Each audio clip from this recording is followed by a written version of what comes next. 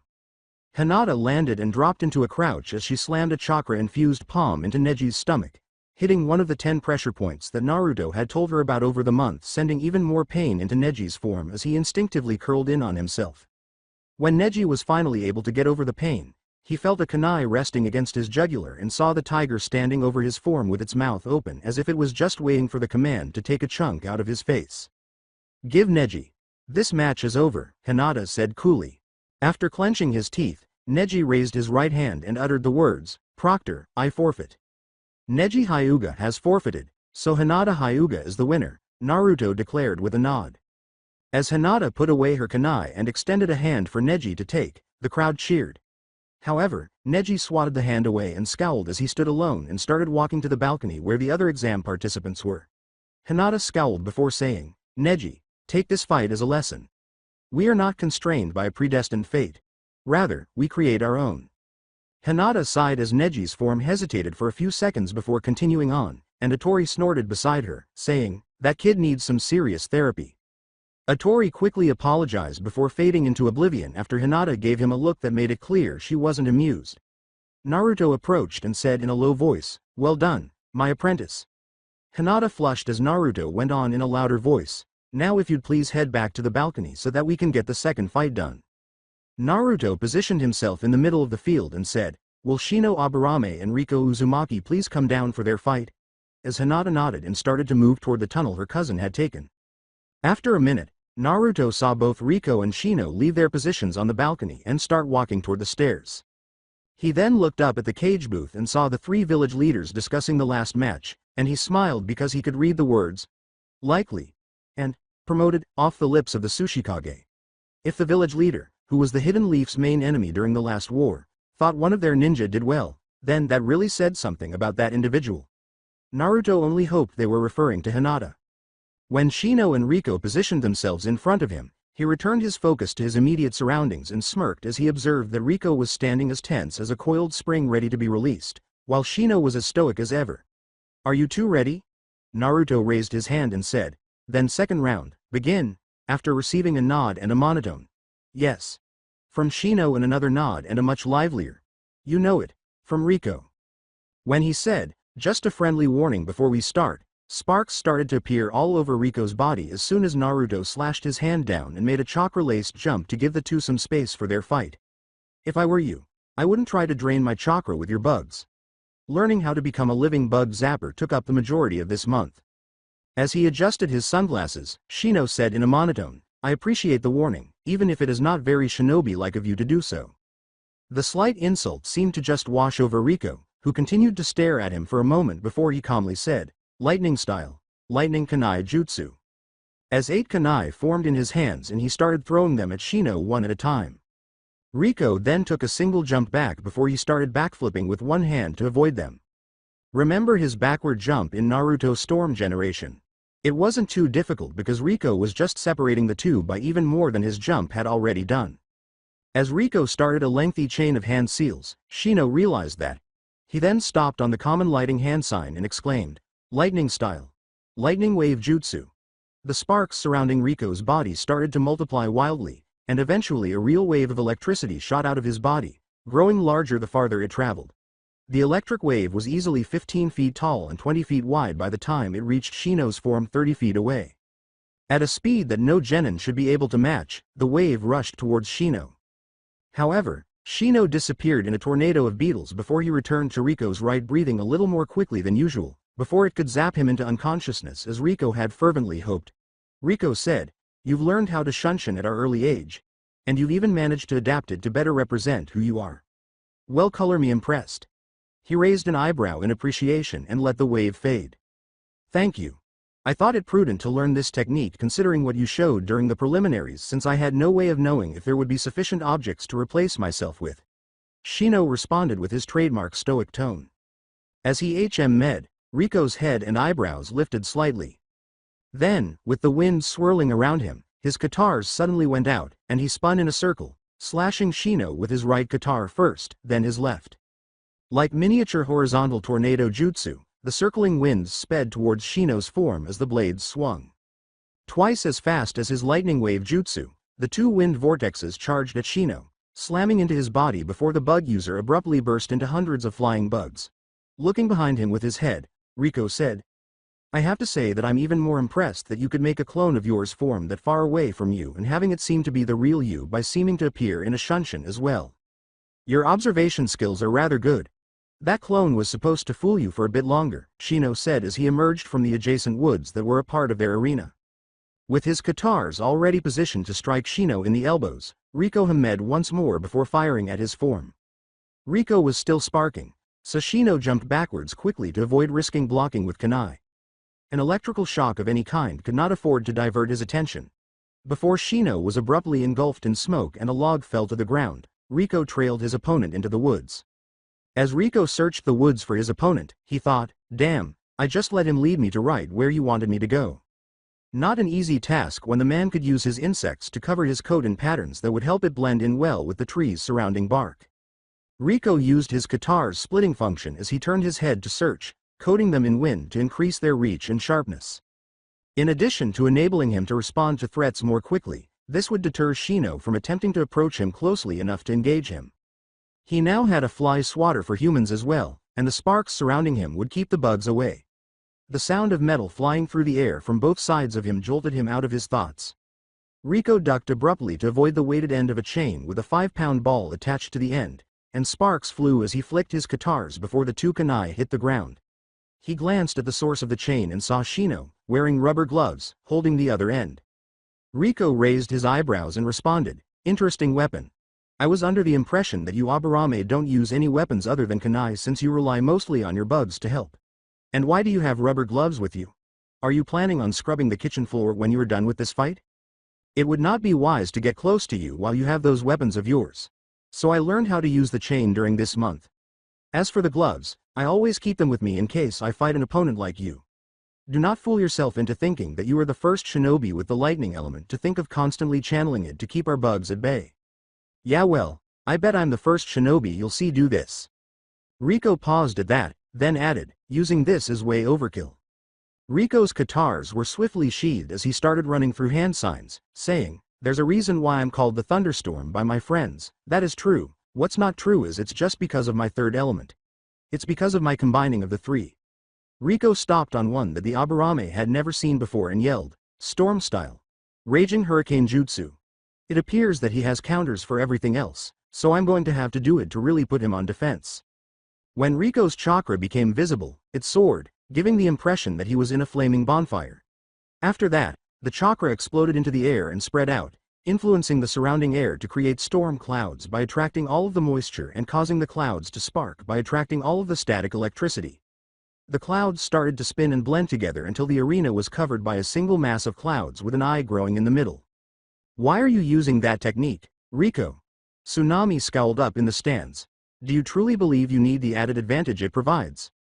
Reina and Rachel both sighed as they watched the clouds gather below them on the participants' balcony. Rachel remarked, "There he goes again, blowing everything completely out of proportion." Reina looked at him and replied, "Yeah, but for him to go this far and use his ace, how frustrated is he with his opponent? I wish we could see what's happening in those woods properly. For him to use something like this in an exam, especially so soon, his opponent must be either really good or really frustrating. Or both. I've heard that the members of the Aburame clan are almost as good tacticians as the Nara clan," Rachel replied. Given how casually they were discussing their teammate creating a typhoon out of thin air, the majority of the other participants gave the two disbelieving glances. Shino scowled as he gazed up at the clouds that had developed through the tree limbs back in the woods. Gazing back up as the clouds filled with lightning, he stated, "While it is certainly impressive that you can do so, I do not believe the situation you find yourself in requires the need to make an artificial hurricane. Unless you plan to use the rain that I am sure is to come and the lightning within to try and electrocute me, However, even that seems excessive. While it's true that you can use this jutsu that way, trying to be that accurate with the lightning is practically impossible without a level of chakra control that I am nowhere near possessing. So I'm going to keep the lightning in the clouds instead where they can add to the storm's power. No, what I'm using this for is for the other two elements. Rico smiled as the rain started to pour down and the clouds suddenly started spinning faster, gaining the speed of a real Class 1 hurricane. The lightning inside added more heat, and the clouds started to spin even faster, as if Rico's words were the signal. As the storm's revolving force was thrown into overdrive, the wind increased to the point where trees moaned and the rain started to fall in sheets that made it extremely difficult to see. When Shino noticed that his feet were starting to lift off the ground, he immediately applied chakra to prevent them from blowing away. However, that quickly became a secondary concern as Rico used the wind behind him to increase his speed and launch himself at Shino. Shino's vision was already impaired by his sunglasses, and the rain made it difficult for him to see his opponent's hazy form. It didn't help that the wind caused the rain to practically dance in the air before it hit the ground. Shino had precisely 2 seconds to raise his chain between both hands and stop the sparking fist from Rico's hurried approach. Rico's simultaneous kick, which landed unimpeded against Shino's right side and sent electric shocks through the bug user's body, was able to take advantage of this weakness. Although the shocks weren't particularly deadly, they were effective in making Shino lose focus, and Rico then started to abuse him, shocking him even more. Shino attempted to defend himself, but the wind and rain made it difficult to see, and the little electrical shocks he was getting kept interrupting his focus. Additionally, the sound of the trees moaning as the wind pushed them around didn't help either.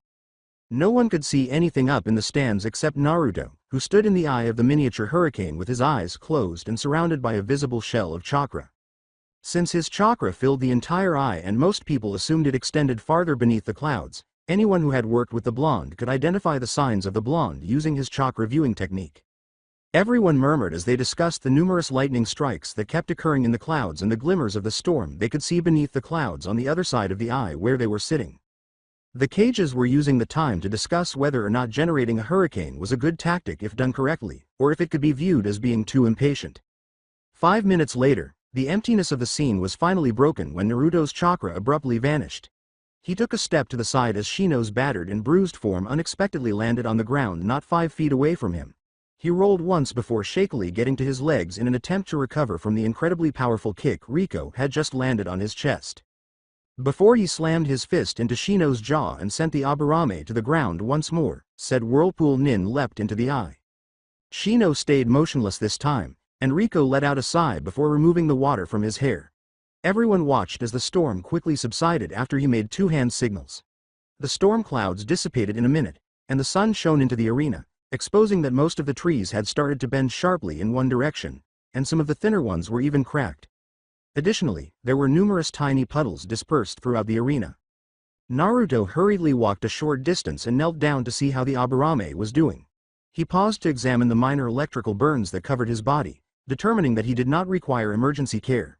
After thinking, Rico wasn't messing around, Naruto got back up and declared, "Shino Aburame is unconscious. Winner. Rico Uzumaki." The audience applauded, and Rico waved to them before making his way to the tunnel. "A little extreme, don't you think?" the blonde said softly as he walked past Naruto. Rico chuckled as he said, "The guy had counters for everything else I could use. I needed to be able to get close without him being able to counter properly." Naruto, who was already aware of everything that had transpired in the woods, said, "So you used the storm?" As the medics went by and started carrying Shino after him, Rico nodded and carried on. He said, "Masumi Tsurugi, Rock Lee, will you two please come down for your match?" while glancing toward the participant balcony. "Yosh. Time to show my flames of youth," was uttered by everyone before a green blur descended from the balcony and landed 50 feet away from Naruto. It then abruptly appeared next to the blonde and changed into Lee, who started stretching while he waited for his more sensible opponent to descend the normal route. As the two waited for Masumi to join them, which fortunately only took a minute or so for Naruto, Naruto had to laugh a little at Lee's excitement. Naruto uttered the words, "Fighters ready?" after both were in front of him. "Yosh. Who said that is obvious?" Masumi replied, "Yes." Third round begin. Naruto jumped back, nodded, and slashed his hand down. What followed was a brief and vicious fight, if you can call it that. Lee lunged forward and struck Masumi in the chest with his fist. Lee leapt after Masumi, who had folded in on himself before receiving a rising kick to the chin that sent him skyward.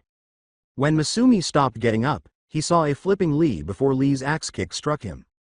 The one without spandex struck the ground hard, leaving a crater that was half a foot deep. Even though Naruto was already crouching next to his opponent, his fingers checking his pulse, Lee landed and instantly assumed a ready stance. He was glad to feel one, but judging by the hollow expression in Masumi's eyes, he assumed the man would be gone for some time. His words were, "Masumi is unconscious. Winner, Lee. Medics." He stood back up.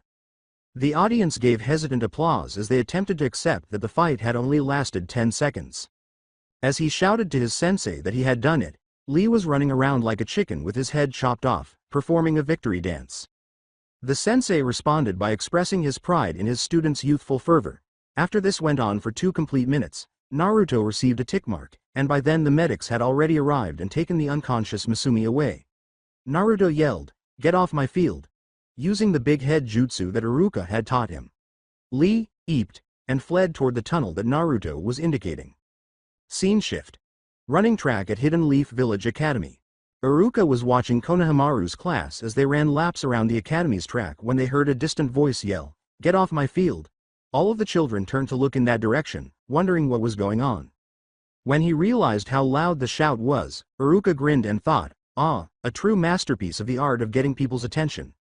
I wanted to know when Naruto would employ my jutsu." Change of scene. Chunin Stadium. Will Reina Uzumaki and Shikamaru please come down?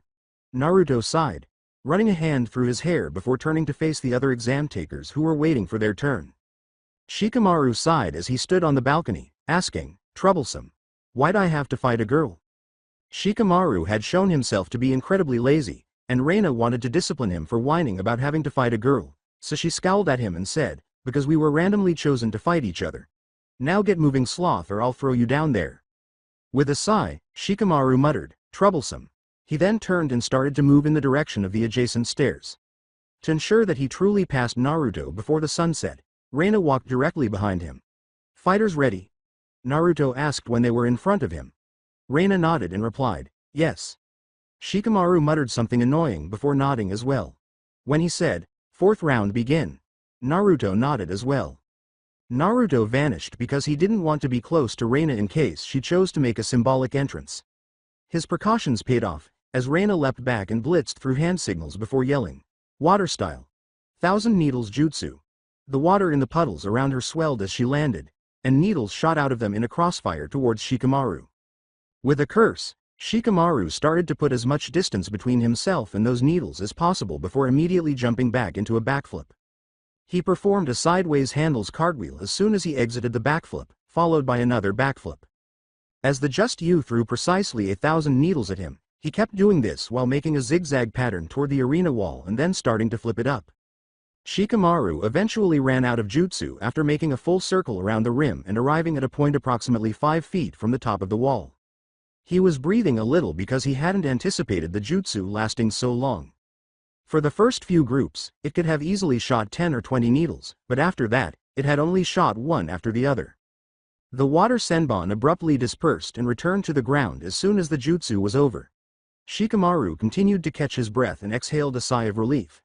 He was nearly as exhausted from avoiding his opponent's opening jutsu as he was from one of his teacher's evasion lessons. The only distinction was that Asuma had not launched them at him in succession without pauses like that and had instead used wind senbon in place of water. While looking up at the heir of the Nara clan, Reina was thinking about her predicament. Because of the distance and the fact that Shikamaru was on the portion of the wall where the sun was shining fully, she was able to use her technique to prevent his shadow from reaching her. She should be all right as long as she can maintain that distance from him. Her lack of long-range jutsu techniques that she was sure would hit him without seriously damaging the wall and endangering the audience with flying debris was the issue with that. Naturally, as an Uzumaki, Reina was primarily a ninjutsu expert. Given that she possessed enough chakra to use water dragons virtually continuously without tiring, the majority of her jutsu were of the type you would anticipate from a Jinchuriki. Even if they didn't miss their target, she couldn't employ such destructive methods when they tore large pieces of the wall. After letting out a sigh at what seemed to be her diminished jutsu skills, Reina reached into her kunai pouch. As he analyzed the situation critically up in the cage booth, Onoki remarked, "It was smart of her to drive the kid as far away from her as possible, but now she has to deal with that distance between them. I'm sure that she will figure out a way. After all, the Uzumakis in Bengal wouldn't have sent her team to the elemental nations if they weren't confident in each of their abilities. Sarutobi continued. Onoki said, Bengal? I've never heard of a place called that before. Where is it? You make it sound like it's not part of the continent. The other two cages blinked before turning to face their counterpart. Sarutobi laughed and remarked, that's because it's not. It's actually a port city on the continent to the east of us. There is another continent? I thought ours was the only one since it's a supercontinent, the cage said, to the scowls of both cages. Sarutobi merely laughed and carried on observing the battle. In the meantime, Reina extracted a scroll and opened what appeared to be a crossbow without a bowstring. Everyone started muttering to themselves, wondering what she would do with a weapon that was missing one of its most crucial components. Then, however, she drew out the tanto she always carried strapped to her back over her right shoulder and inserted it into the slot typically used for crossbow bolts. All of the shinobi in the arena heard a slight click as the tanto snapped into position in a hollowed-out hole when Reina applied pressure. In an attempt to discover what the unruly redhead was up to, Shikamaru glanced down at the girl. When a chakra bow string unexpectedly extended across the weapon's bow portion and back again, he had his response. The strange indent in Reina's tanto's handle caused a chakra image of her tanto to appear in front of the fully notched bowstring as soon as the weapon was cocked. Reina then aimed and fired, sending the chakra tanto hurtling toward Shikamaru, who had to quickly dodge the projectile, which was traveling at a speed that was easily 3 times faster than a thrown kunai should be. Shikamaru gazed at the hilt of the blade, which was all that was left to see. The chakra sword then exploded into the more organic gas-like form of chakra and scattered into the air, creating a hole that was at least a foot deep. Reina yelled, "Eyes up, Nara!" And Shikamaru's head snapped back to her form just in time to see her fire 5 more shots in a second, forming a nice spread with the first sword in the center of a square formed by the other blades. This startled him out of his fascinated and slightly afraid expression. With a curse, Shikamaru leapt to the side and clung to the wall once more as the sword swung into the wall within 2 feet of him. Shikamaru cursed once more as it became abundantly clear that, with gravity constantly against him, he lacked sufficient maneuverability up here. A very interesting weapon. Obviously it has seals to allow the weapon to make a bowstring out of chakra as well as chakra copies of her close-range weapon. The cage, who was up in the cage booth, was clearly interested in Reina's weapon and remarked, and it appears that it has quite the penetration power as well.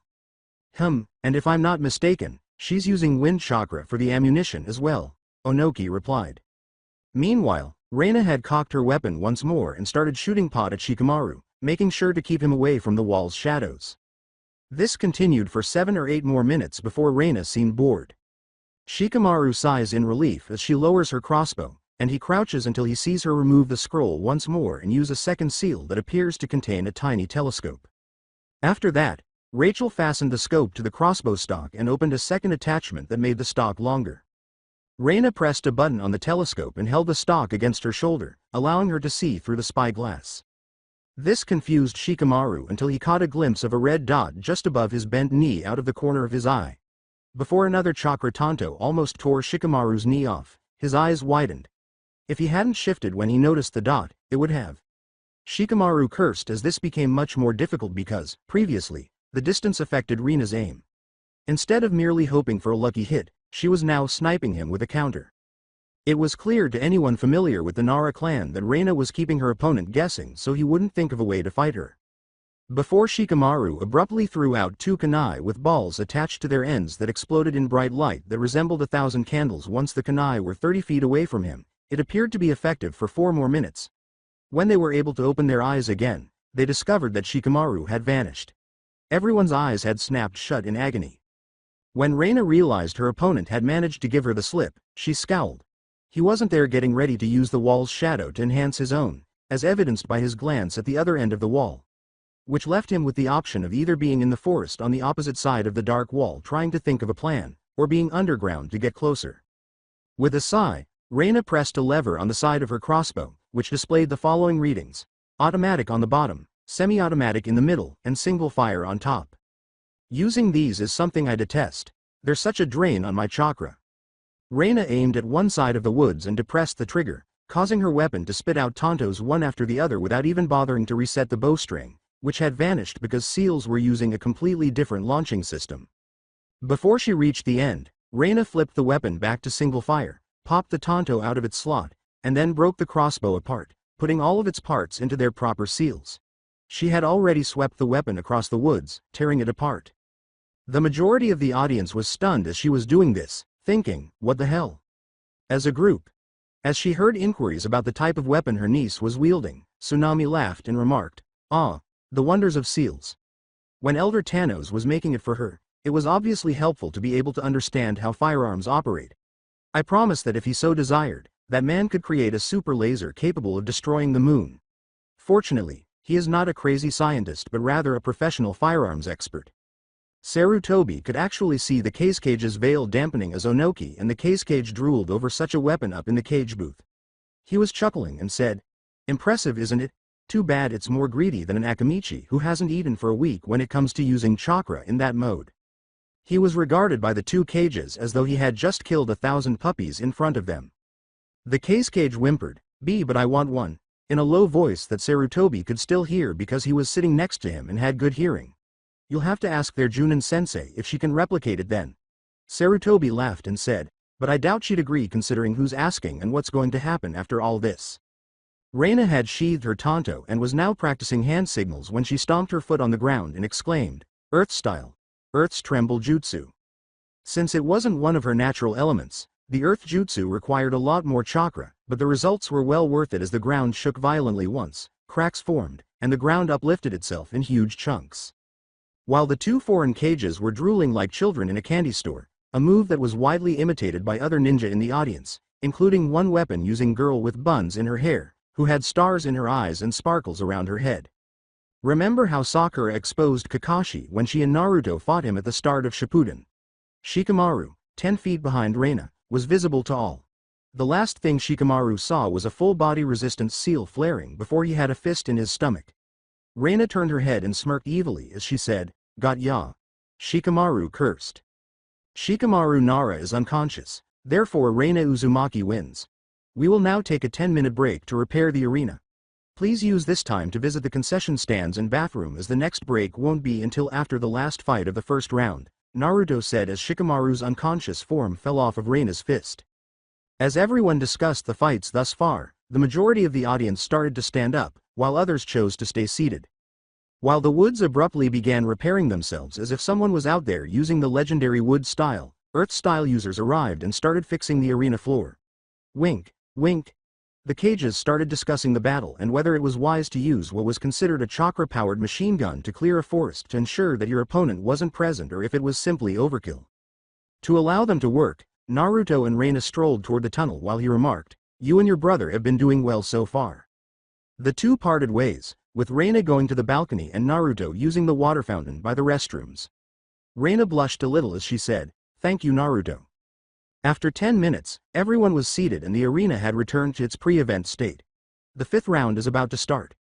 Will Tamari of the Desert and 1010 please come down for their fight? Naruto appeared in the middle of the arena, grabbing everyone's attention. "I swear to God and log that my brother actually picked those two to fight. Ironic, huh? I ask my brother to choose the names because he hasn't seen the show or read the manga, and he chooses a fight that actually occurs." To the surprise of some of the audience, Tamari created a tremendous gust of wind with her fan, which she rode on like a skyboard. Remember that skydivers use snowboards, which are used to control their descent and perform more aerial tricks than someone using only a parachute. 1010 swiftly followed her, leaping over the railing and performing ninja jumps to arrive at her position in front of Naruto simultaneously. Naruto once again saw that 1010 had two ninjatus strapped to her back as the two kunoichi stood before him. Most likely wants them for quick drawing. Before saying, "Fighters ready." Naruto considered, "I know I would if I were a weapons master, and I knew for a month that my opponent was a long-range wind user." He also took note of the two tiny fans in Temari's belt. Tamari smirked confidently and said, "Yes." 1010's hands twitched and her eyes immediately became serious as she said, "Yes." With a retort, Naruto exclaimed, "Then let the 5th fight begin." 1010 hurried to her opponent right away, reaching for her swords and drawing them out before using both of them in a single motion to strike downward. As Tamari swiftly shut off her fan and raised it to block the two swords, a loud clang was heard. As Tamari continued to backstep and move her heavy fan to prevent her opponent's sharp and pointy toys from piercing her flesh, 1010 started laying into her, attempting to cut her to ribbons. This became the pattern for the majority of the fight.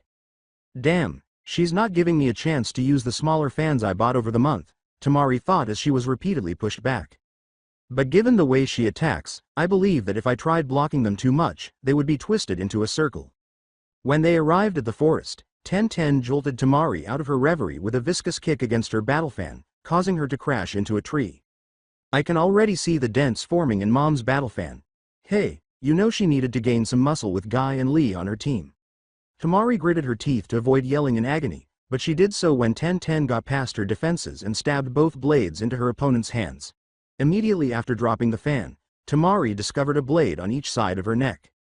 As Tamari noticed that the blades were pointing down towards her shoulders rather than her throat, 1010 said, "Yield. I took care to avoid the bones in your hands, but I won't be so kind with my next strikes." Although she was aware that her opponent would be quicker to threaten her, she still wanted to go for the smaller fans that were tucked in her belt. She raised her hand inside, saying, "Proctor, I yield." After giving a nod, Naruto declared, "Tamari of the desert has forfeited. Therefore 1010 wins." As 1010 sheathed her swords and leaned down to pick up Temari's fan, the audience applauded. To Temari's surprise, she took out an empty sealing scroll and sealed it before giving it to her former opponent. Tamari was about to inquire as to what the bun-haired girl thought she was doing. With a hushed, "Thanks," Tamari accepted the offered scroll and put it in her pocket before approaching the medical professionals who had been visiting to examine her hands. 1010 gave a nod before heading back to the balcony to watch the final two bouts of the opening round.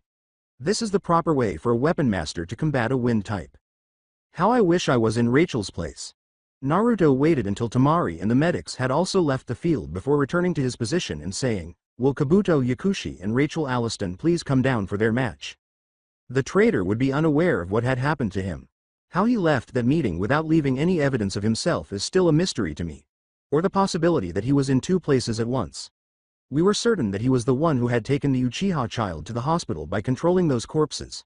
But we can't bring him in for interrogation without verified proof. Nevertheless, I instructed Rachel this morning to let everything out so that she would at least cause him to perspire. From the balcony, the two combatants turned and headed down.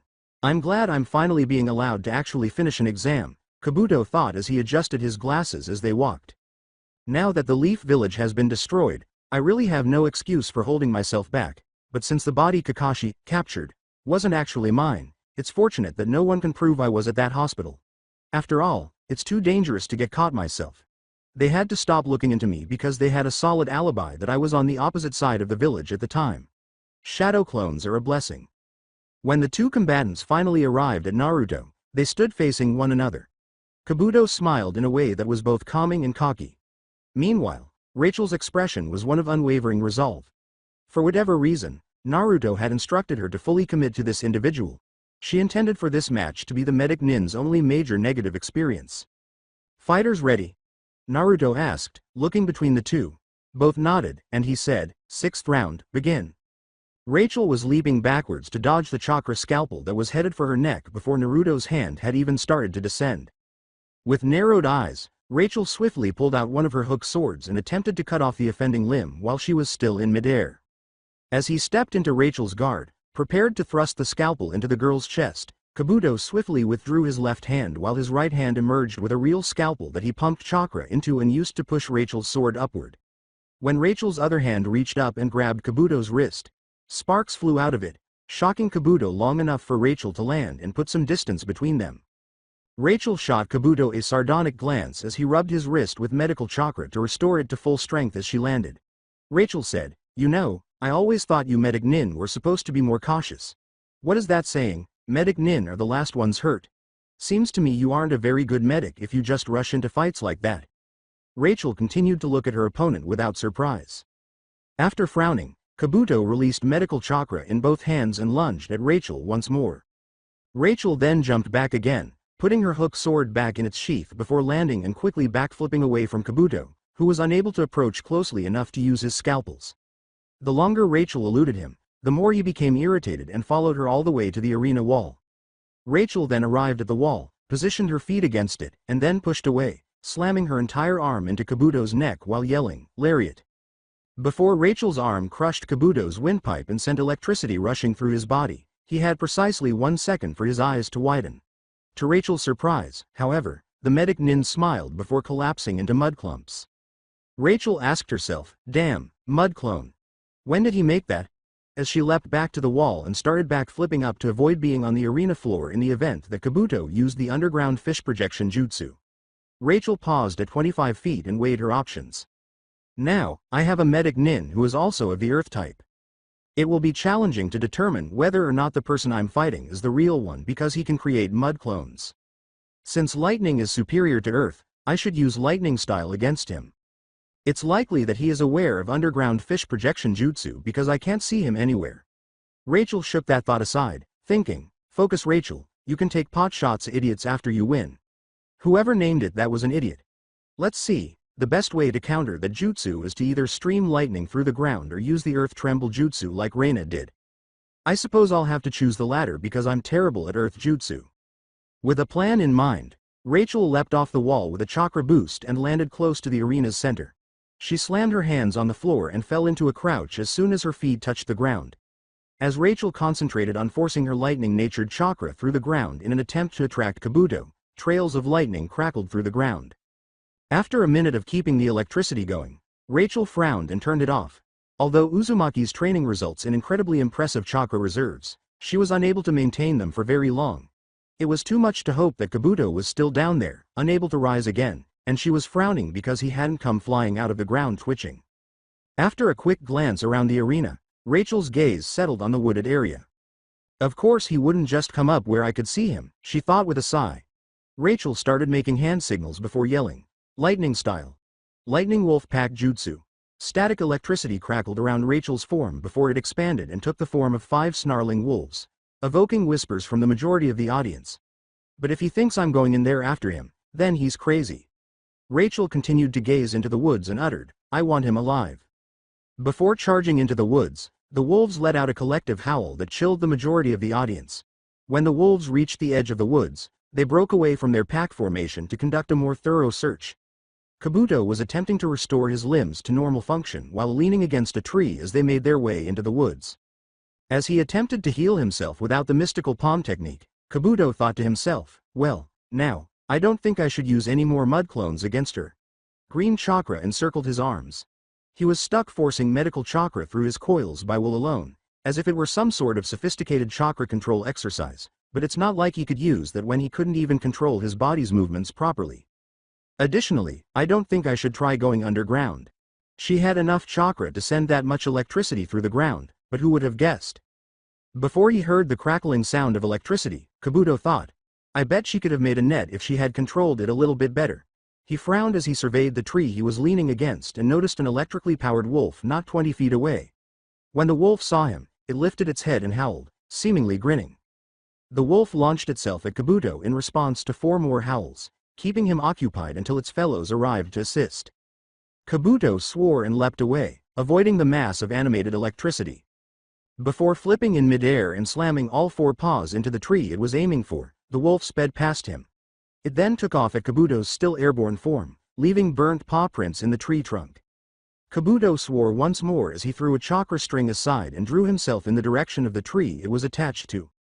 Kabuto's skin tingled from being so close to that much electrical current, and the wolf sped past him with hardly an inch to spare. The wolf growled at Kabuto as he landed on the ground and cautiously watched his opponent land and turn around. Kabuto screamed in agony as another wolf leapt through the tree he was facing and through his body, scorching that area of the tree and causing his body to twitch spasmodically as sparks erupted all over his body. This happened just as he thought he might have a moment to think of a way to buy him a few more seconds before it jumped at him again. For the second time that day, Kabuto's body continued to twitch uncontrollably, crashing to the ground. He gave the wolf a fierce look, but the wolf shocked him even more by putting a paw on his leg, causing the traitor to scream in agony once more. Rachel cocked her head back in the middle of the arena and remarked, I didn't think they'd find him that soon. After 10 minutes, the 5 wolves had gathered and circled Kabuto, who was now glaring at them with hatred. He was glaring because the wolves were currently biting his clothing and dragging him out of the woods. Whenever he attempted to escape after his body stopped twitching, one of the wolves would move its muzzle just enough to shock him once more. He had made a few attempts to replace himself with the nearby tree fragments, but each time he appeared with trees in his line of sight, the wolves would either catch him before he could escape or somehow sniff him out and shock him once more. Because Kabuto was adamant about preventing the pack of elemental wolves from fulfilling the task assigned to them by their creator, the civilian population in the stands continued to flinch as he screamed in agony. The wolves eventually emerged from the woods, dragging Kabuto between them, after 12 minutes of hearing a scream of agony almost every 2 minutes. Since the last time he had attempted to flee, the wolves apparently had had enough, and all 5 of them had briefly rubbed against him, tearing his nerves apart and rendering them all but useless, leaving the man with enormous burns all over his body. A medic of Tsunade's caliber would be required to properly repair even a small portion of the nerves in a normal person. Since Kabuto had a regeneration bloodline that would heal him before the day was over, it was a huge annoyance. He was still angry that he wouldn't be able to carry out his portion of the plan as he was. He became even more enraged upon witnessing the smug grin on his opponent's face and the smaller one on the proctor's. The wolves broke up into showers of static sparks that quickly dissipated after they had finished dragging Kabuto to Rachel. After approaching and observing Kabuto's admiration for the traitor's burns, Naruto said coolly, "Kabuto Yakushi is unable to battle. This match goes to Rachel Alliston." The arena erupted in cheers as Kabuto was wheeled out by medical personnel. Naruto said, "Will Gaara of the Desert and Sasuke Uchiha please come down for their match?" after Rachel had leapt back up to the balcony box. As soon as they arrived, the audience started discussing the fight they had all come to watch. Gaara arrived for his battle without delay, and a whirlpool of sand instantly formed on Naruto's right. When the Uchiha did not appear after a minute of waiting, the audience's level of noise increased as they pondered the child's whereabouts. With a frown, Naruto glanced up at the cage booth and signed a question in the sign language of the village. The 3 village leaders scowled up in the cage booth because, as far as they could tell, Sasuke was nowhere near the arena and the crowd would soon become restless. With the biggest grin on his face, Onoki stated, "I don't know which would be worse, the riots from the crowd if that boy doesn't show up or dealing with your son if he doesn't get his fight cage. I've heard rumors about the kid and I don't like his chances of being understanding of the situation." "I'm afraid I must agree with you on that one. We may have to postpone the match," the cage responded. Before saying, "We will give him the standard 5 minutes to show, but no longer than that. If he cannot be bothered to come to the exam on time, then there is no point in making him a chunin." Sarutobi inclined his head slightly to the side, as though he was listening to something that neither of the other leaders could hear. The cage appeared hesitant, but both cages nodded. After that, Sarutobi witnessed Naruto ask him in sign language what he wanted the blonde to do. In his announcement voice, Sarutobi signed back his response, and Naruto nodded before stating, "Sasuke Uchiha has 4 minutes to appear before he automatically forfeits his fight and is disqualified from becoming a chunin." Naruto and Gaara chose to ignore the increased noise level in the arena. One to allow him to use all of his senses to locate the child, and the other to ignore it out of habit. Naruto's eyes darted around the arena so quickly that it appeared as though they were still just gazing straight ahead while the two waited for Sasuke to arrive. He saw Haku standing by an anbu near the north entrance, wearing his old Hunter Nin mask that had been repainted with the leaf symbol. Before continuing to watch the crowds in the stands reviewing the strategy they had devised, Naruto swiftly swept his eyes over him. After 4 tense minutes of waiting, Naruto took out a pocket watch. A whirlwind of leaves blew into existence to his left, grabbing his attention just as he opened his mouth to speak, realizing that Sasuke had 15 seconds left before he was disqualified. "You're cutting it awfully close, don't you think, Uncle Kakashi?" said Naruto with a sly smile. A recognizable voice emerged from the whirlwind and said, "Hey, I got us here on time, didn't I?" After a moment of silence, the voice continued, "We're on time, aren't we?" When the leaf whirlwind subsided, Kakashi and Sasuke were visible standing nearly back to back. Kakashi demonstrated that he was the one who started the rapid travel jutsu by having his hand halfway through the motion of dropping off Sasuke's shoulder. His expression was one of concern. Then he said, "You had 15 seconds before Uchiha over there was disqualified. Now get off my field. These people want to see a fight and they're going to be pissed if they don't get one soon." After expressing relief, Kakashi nodded and wished his pupil luck. Sasuke HNED as he positioned himself and met Gaara's eyes.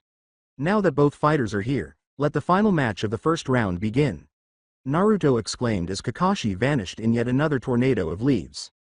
I will continue the story in next part. Till then, we weeb offline.